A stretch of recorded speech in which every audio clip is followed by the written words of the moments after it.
చనిపోయిన వారిని మనుషులు ఎవడైనా మళ్ళీ బ్రతికిస్తారా, తిరిగి బ్రతికిస్తారా అనే అంశాన్ని చక్కగా కృష్ణ వివరించి చెప్పారు. మనకు అర్థమైంది, చక్కగా అర్థమైంది. అవును, నిజమే. ఒక మనిషి ఆయుష్కాలాన్ని కూడా శాస్త్రవేత్తలే అంటున్నారు మేము పెంచుతాం అంటున్నారు.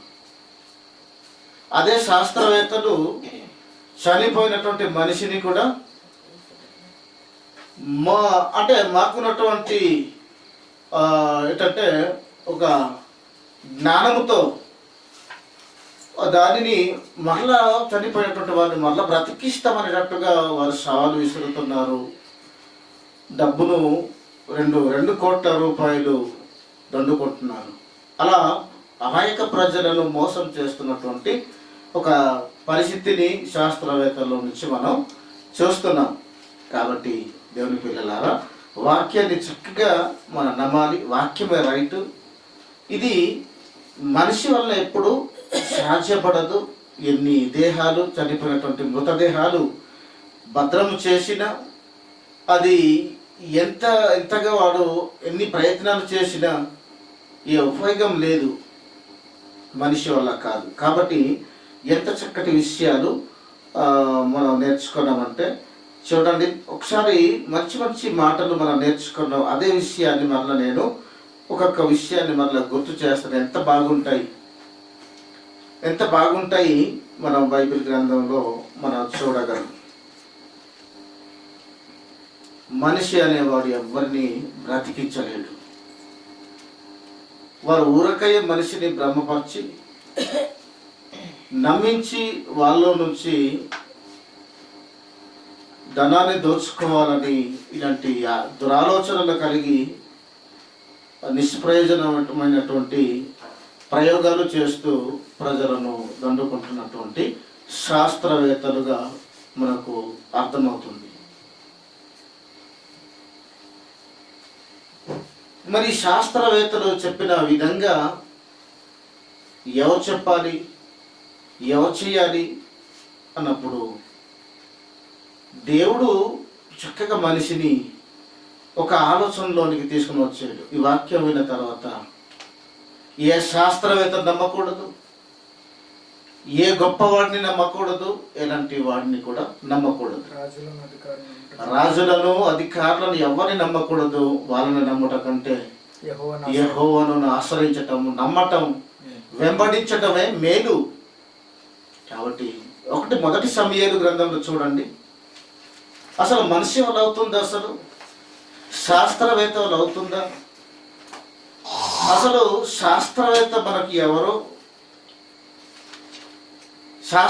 మనకి ఎవరో బైబిల్ గ్రంథం చెప్తుంది. ఆ డైలాగును ఏం చేస్తున్నారంటే శాస్త్రవేత్తలు వారు పొడికి పుచ్చుకొని వాటిని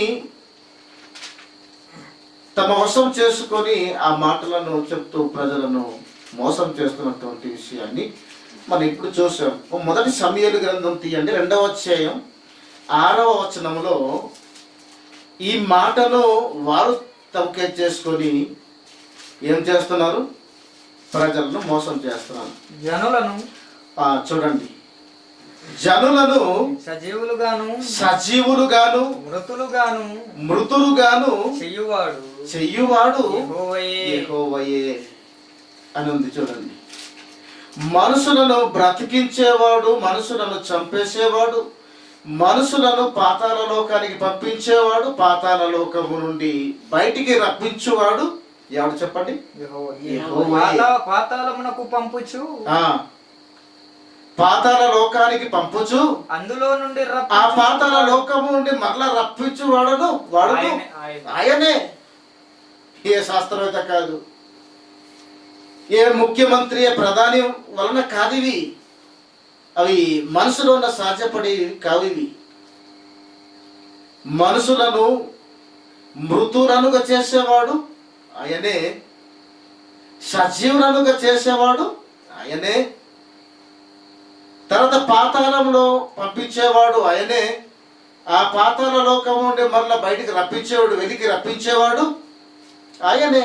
ఆయన వలన మాత్రమే సాధ్యమవుతుంది, ఎవ్వరి వలన ఇది సాధ్యం కాదు. ఈ డైలాగుని, ఈ మాటను, దేవుని ఒక శక్తిని వారు తమ వశం చేసుకొని ప్రజలను మభ్యపరచడానికి ఇలాంటి ప్రయత్నాలు చేస్తున్నారు శాస్త్రవేత్తలు తమ ప్రయోగాలతో. వారి వల్ల కాదు, ఏదైనా ఆయన అనుమతి కావాలి, ఆయన ఇష్ట ప్రకారం జరగాలి. ఏదైనా ఆయన అనుమతి లేకుండా మన ఇష్టానుసారంగా వాడు ఆలోచిస్తే అది ఎప్పుడు రైట్ కాదు. అది ఇప్పుడు ఒక మంచి మాట అదే యోబు గ్రంథంలో అన్న మాట ఏంటంటే 10-20 వచనాల్లో యోబు గ్రంథం ఒకసారి తీయండి. తీయనవసరం లేదంటే ఇందాక కృష్ణ చెప్పినదే, నా దినములు కొంచెమే కదా, నా దినాలు చాలా కొంచెమే కదా, తిరిగి వెలుపలికి రాజాలని దేశమునకు, తిరిగి మరల బయటికి రాజాలని ప్రదేశానికి, దేశానికి. అంధకారం మరణాంధకారం గల దేశం, అది మరణంధకారము, అంధకారము, అది మరణంధకారం. ఎంత భయంకరంగా చెప్తున్నాడు. ఇక్కడ మంచి మాట, తిరిగి వెలుపలికి రాజాలని దేశమునకు. మనిషి మరణించిన తర్వాత ఎక్కడికి వెళ్ళిపోతున్నాడు? మరల బయటికి రాజాలని దేశానికి వాడు తరలిపోతున్నాడు అని మనకు అర్థమవుతుంది. ఇంకా రావడానికి ఛాన్సులు లేవు. ఒకవేళ ఛాన్సే కనుక ఒకవేళ ఉంటే, మా పూర్వీకులు అనగా ఆదాము మొదలుకొని నేటి వరకు చాలా మంది మరణించినటువంటి వారు ఇప్పటికీ రావాలి, వచ్చి ఉండాలి, మన కనబడాలి, మన కళ్ళ ఎదుట. అవునా? వచ్చే అవకాశాలు ఏమైనా ఉంటే, ఆ దేహాలతో వచ్చే అవకాశాలు ఏమైనా ఉంటే మన కంటికి కనబడాలి. అందులో మా తాత ఉన్నాడు, మా ముత్తాత ఉన్నాడు, ఇలా చాలా మంది మన తాతలు, మన పూర్వీకులు చాలా మంది ఉన్నారు చనిపోయిన వారు, మాకంటే ముందు చనిపోయినటువంటి వారు, మన పుట్టకు ముందు చనిపోయినటువంటి వారు చాలా మంది ఉన్నారు. వారు చనిపోయిన తర్వాత ఒకరు వచ్చే అవకాశాలు ఏమైనా ఉంటే ఇప్పటికీ వాళ్ళకి ఇచ్చినటువంటి గడువు కాలాలు ఇప్పటికీ తీరి ఉండాలి, విడుదలై ఆలోకం నుంచి బయటికి వచ్చి ఉండాలి. వచ్చే ఛాన్సులు లేవు కనుక వెళ్ళిపోవడమే కనుక వారు వెళ్ళిపోయి వారు అక్కడికి ఉన్నారు. వచ్చే అవకాశాలు లేక వారు అక్కడికి ఉన్నారు. వాళ్ళు అంటే పాతాళ లోకములో వెళ్ళిపోయిన వాడు మరలా వచ్చే అవకాశాలు లేవు. అక్కడ పాతాళం మమ్మల్ని భద్రం చేసేసింది, మమ్మల్ని ఎక్కడికి వెళ్ళకుండా పట్టేసుకుంటుంది.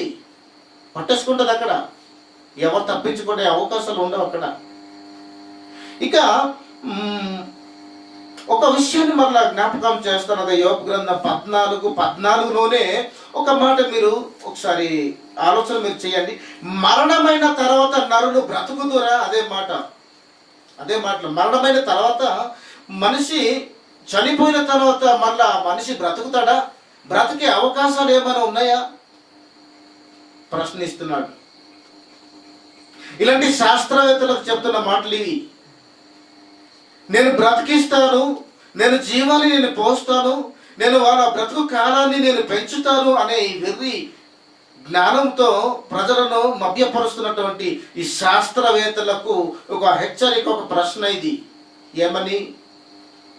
మరణమైన తర్వాత నరులు బ్రతుకుతారా మనుషులు అంటున్నాడు. బ్రతుకుతారా? అసలు నువ్వు బ్రతికిస్తావా? నువ్వు ఆయుష్కాలం నువ్వు పెంచుతావా? చనిపోయినటువంటి వారిని మన తిరిగి లేపుతావా? అంత సత్తా ఉందా? అంత దమ్ముందా నీకు అంటున్నాడు. దానికి సమాధానం చెప్పగలరా మనిషి? చెప్పలేడు. అలాగుండిన ఎడల నాకు విడుదల కలుగు వరకు ఒకవేళ వచ్చే అవకాశాలు ఒకవేళ ఉంటే, అంతేనా? మనం అనుకున్నట్టు లేదా శాస్త్రవేత్తలు అనుకున్నట్టు మళ్ళీ తిరిగి వచ్చే అవకాశాలు కొంతకాలానికి ఏమైనా ఒకవేళ ఉంటే అంటున్నాడు. ఏమంటున్నాడు? విడుదల కలుగు వరకు నా యుద్ధ దినములన్నీ నేను కనిపెట్టి ఉందని. ఎలా చేయాలి నా యుద్ధ దినాలు? అంటే నేను చనిపోయిన తర్వాత ఒక శత్రువు నన్ను చంపేసి నన్ను పంపేసి ఉన్నాను. ఆ పాతాళ లోకములో నాకు విడుదల జరిగేంత వరకు, నా గడువు కాలం, విడుదల కాలం వచ్చేంత వరకు నేను ఎలా యుద్ధం చేయాలి, వారిని ఎలా నాశనం చేయాలి అని తన యుద్ధం గురించి ఆలోచించుకుంటూ కనిపెట్టుకుంటూ ఉండేవాడు. మళ్ళా చదవండి ఆ మాట. ఏమంటున్నాడు? ఒకవేళ విడుదల ఉంటే అంటున్నాడు, మరణమైన తర్వాత నరులు బ్రతుకుతురు, ఒకవేళ బ్రతకరు, వచ్చే ఛాన్సులు ఉంటే, ఒకవేళ ఉంటే, అలాగుండి నెడల ఒకవేళ వచ్చే అవకాశాలు ఉంటే, నాకు విడుదల కలుగు వరకు, నాకు ఎప్పుడైనా ఏదో ఒక రోజు బేలు విడుదలైన తర్వాత అయ్యేంత వరకు దినములన్నీ నా యుద్ధ దినాలు అన్ని నేను కనిపెట్టి ఉండును. నేను ఉండేవాడిని. నేను సుఖమేముంది, కనిపెట్టే ఛాన్సులు లేవు. ఒకవేళ మన కలల కన్నా వచ్చే అవకాశాలు అక్కడ లేవు. ఒకవేళ ఛాన్స్ ఉంటే నేను ఏం చేయాలో ఏం చేయకూడదో, నేను ఎలా చేసి యుద్ధం చేయాలి, యుద్ధం చేయడానికి ఇలాంటి ఎన్ని ఆలోచనలు, ఎన్ని ప్లాన్లు మనిషి పెట్టుకునేవాడు, కళ్ళు కనేవాడు అక్కడ. అంతేనా? కానీ వచ్చే ఛాన్సులు లేవు. ఇక చివరికి ఒక మాట నేను చెప్పేసి చివరిగా ముగించేస్తాను. ఒకే ఒక మాట. అదే మరి కృష్ణ మరి మాట్లాడిన విషయాల్లోనే అన్ని చెప్పడానికి అతను ఇప్పుడు సమయం లేదు కనుక ఒక మాట మాత్రం తీసుకున్నారు. ఒకసారి యోబు గ్రంథం చివరిగా 7వ అధ్యాయంలోనే 8, 9, 10 9, 10 మనం చూద్దాం ఒకసారి. 8వ మాట మనం చూసాం కదా, 9, 10వ మాట మనం చూద్దాం. మేఘములు విడిపోయి అదృశ్యమగునట్లు పాతాళమునకు దిగిపోయిన వాడు మరి ఎప్పుడు కూడా రాడట. ఎప్పుడునూ రాడు, ఎప్పటికీ వచ్చే అవకాశాలు లేవు. ఒకవేళ తన యుద్ధంలో గూర్చి ఆయన కలలు కన్నినా, నేను వెళ్ళి ఇలా చేయాలి, అలా చేయాలి, ఇలా యుద్ధం చేసి ఇలా సర్వనాశనం చేసేస్తాను అని ఒకవేళ కలలు కనినా ఎప్పటికీ రాడు, జరగదు, అవకాశం లేదు. పాతాళ లోకంలో వెళ్ళిపోయిన తర్వాత చివరికి అతను ఇంతకాలము తాను నివసించినటువంటి ఆ స్థలమే, ఆ ఇంటే అంత బంగారంతోనో లేదంటే ఇంత చక్కగా నిర్మాణం చేసినటువంటి మంచి గృహం, ఆ స్థలం అది కూడా మర్చిపోద్ది అంటున్నాడు. అంటే స్థలమే మర్చిపోతుంది, అంటే మర్చిపోయేంత దూరంగా జాలని లోకానికి మనం వెళ్ళిపోతున్నాం అనమాట. చనిపోయిన తర్వాత వచ్చే ఛాన్స్ లేదు కనుక స్థలమే మర్చిపోద్ది. మరి మన పూర్వీకులందరూ చనిపోయిన వారందరినీ కూడా స్థలం ఏం చేసింది, మర్చిపోయింది వాళ్ళని. అంతేనా? వారి ఇల్లు వాళ్ళని మర్చిపోయింది. కాబట్టి చూడండి, వచ్చే ఛాన్స్ లేనప్పుడు చనిపోయిన తర్వాత ఎలా వస్తారు? వారి వల్ల అవుతుందా? సాధ్యం అవుతుందా? సాక్షాత్ దేవుడు చెప్తున్నటువంటి మాటలు ఇవి. ఆ మాటలు మనం నమ్మాలి. ఎప్పటికీ రాలేము. ఒకవేళ వచ్చినా మరి ఆ రోజు కొత్త నిబంధన కాలంలో చాలా మంది బ్రతికించారు కదా, మరి అలాంటి అవకాశాలు ఉన్నాయి కదా. అంటే మనిషి ఇప్పుడు చేయలేడు. అవి ఆ రోజుల్లో చేశారు. ఆ రోజుల్లో వాళ్ళు చేశారు. ఆ శక్తిని, పరిశుద్ధాత్మని, వరాల శక్తిని పరిశుద్ధ దేవుడే యేసుక్రీస్తుల వారి అపొస్తలులకు ఇచ్చాడు. యేసుక్రీస్తు చేశాడు. ఆ రోజులు ఎందుకు చేశాడు అంటే వాటిని ఆధారం చేసుకొని దేవుని మాటలు వినిపించి వారిని కాపాడాలి అని. ఒంటి రోగాలను తీసాడు. ఆత్మ రోగాలను తీసే ముందు ఒంటి రోగాలను ముందు తీసాడు. ఒక వింతను చేసి చూపించాడు. ఆధారం లేదు. ఇప్పుడు అన్ని సర్వసత్యము బయటకు వచ్చిన తర్వాత మన చేతికి ఇచ్చిన తర్వాత వినుట వలన విశ్వాసం కలగాలి తప్ప అద్భుతాలు చేయటం వలన నమ్మకూడదు, నమ్మించకూడదు. లేని వార్తను మనం చెప్పి మోసగించకూడదు. అంతేనా? కాబట్టి చూడండి ఎంత చక్కగా చనిపోయిన వారిని బ్రతికించగలరా మనిషి ఎవడైనా? ఒకే ఒక్కడు బ్రతికించేవాడు, పరలోకమందున తండ్రి, జీవాన్ని పోసినవాడు. అతనికి అధికారం ఉంది. నిన్ను చంపాలన్నా, నిన్ను బ్రతికించాలన్నా. ఆ పాతాళ లోకాన్ని తయారు చేసే, అంటే సర్వ సృష్టిని నిర్మించినటువంటి ఆ కన్న తండ్రికి మాత్రం ఎక్కడ నేను ఉంచాలో, నువ్వు బ్రతికిన బ్రతుకుని బట్టి ఎక్కడ నేను పెట్టాలో అక్కడ పెట్టే అధికారం అతనికి ఉంది. మరలా బయటికి రప్పించే అధికారం కూడా అతనికే ఉంది తప్ప ఏ శాస్త్రవేత్తకి లేదు, ఏ నాయకునికి లేదు, ఎంత గొప్ప అధికారికైనా అధికారం లేదు. అందరూ వెళ్ళిపోవాలి. తిరిగి రాని లోకానికి మనం వెళ్ళిపోవాలి. వెళ్ళిపోక ముందే మన అందరం కూడా వాక్యాన్ని చెప్పాలి. చక్కగా వాక్యాన్ని చెప్పాలి. చక్కగా చెప్తున్నటువంటి వాక్యాన్ని వినాలి. వినడానికి మిస్ అవ్వకుండా మనం సమాజంగా మనం కూడుకోవాలి. దేవుని సన్నిధిలో సత్యాన్ని మనం నేర్చుకోవాలి. మనం ఏం వినిచున్నామో జాగ్రత్తగా వినాలి. చనిపోయిన తర్వాత ఎవరు నిన్ను కృతజ్ఞత స్తుతులు చెల్లించుదురు?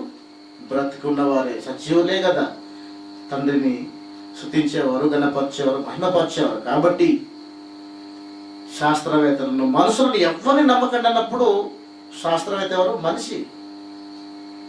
వారు చెప్పే మాటలకు మనం నమ్మి మోసపోకుండా దేవుణ్ణే నమ్మాలి, ఆయన్నే ఆశ్రయించాలి. ఆయనే మనకు న్యాయం చేసేవాడు, ఆయనే మనకు జీవాన్ని పోసేవాడని, ఆయుష్కారాన్ని పెంచేవాడు, ఇచ్చేవాడని, ఇచ్చికి ఎగుచినట్టు మనకు కూడా ఇచ్చేవాడని, మన బ్రతుకుని బట్టి మన క్రియలను బట్టి ఇచ్చేవాడు, పెంచేవాడని, ఆయనే పెంచేవాడు, ఆయనే మనని జీవాన్ని ఇచ్చేవాడని నమ్ముతూ మనందరం కూడా ప్రభు వైపు మాత్రమే మన నమ్మకం ఉంచుతూ ప్రభుని మహిమ పారుద్దాం, ప్రభుని ఘనపారుద్దాం. చక్కగా ఈ రోజుల్లో చాలా మంది చనిపోతున్న వారిని కూడా బ్రతికించలేని పరిస్థితి ఈరోజు ఏర్పడుతుందంటే కారణం మనిషి వల్ల కాదు.